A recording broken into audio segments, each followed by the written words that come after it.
Before the oil boom, a typical gravel road in western North Dakota saw around 40 vehicles of light traffic a day. Now, light traffic refers to a truck or the occasional farm equipment. But now, because of the oil boom, some of these gravel roads in western North Dakota are seeing upwards of 1,000 vehicles of heavy traffic a day, so semis coming to and from the oil wells. Being from western North Dakota, I have seen the negative effects of all of the oil traffic that has come through and all the people that have come to western North Dakota because of the oil boom.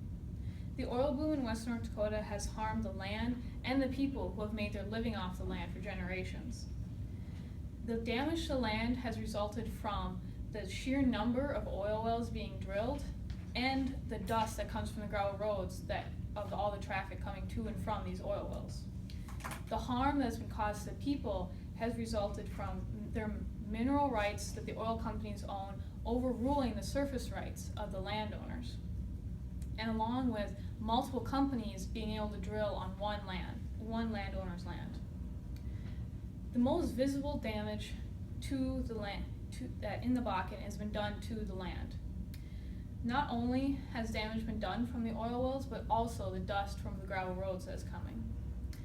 In the last 10 years, there's been a major increase in the number of oil wells in western North Dakota. In 2006, September of 2006, there was 3,391 oil wells in western North Dakota. As of this year, in September, there are 12,951 oil wells in operation. And not only do these oil wells usually take up a few acres per oil well, but there's also gravel roads that need to be built to each one.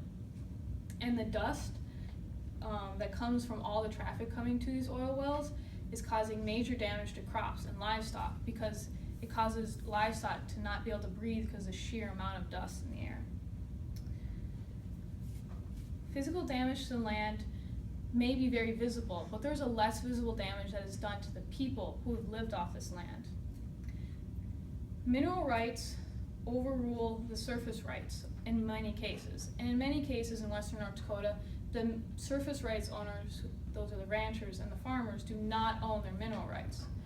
And because mineral rights are more important, law-wise, the mineral right owners can build their oil wells or roads wherever they please on the surface rights owners' land, and only have to pay a small amount of monetary to compensate for that. Also, these mineral rights were often sold to different companies through the years, so some farmers will have 3 or 4 different oil companies on their land at the same time, each one with their own agenda of where they want to build their oil pads, making it sometimes building in fields where they can no longer be used to be farmed by modern equipment or be able to drive cattle or use cattle on that land anymore. Damage to the Bakken has not only destroyed the land and harmed people, it has also nearly ended a lifestyle that these people lived out here, and they can no longer continue that. Because of the damage done to the land, farmers and ranchers struggle to continue their living. Damage to the land has resulted from the sheer number of oil wells being drilled and the dust from the gravel roads of all the traffic coming to and from.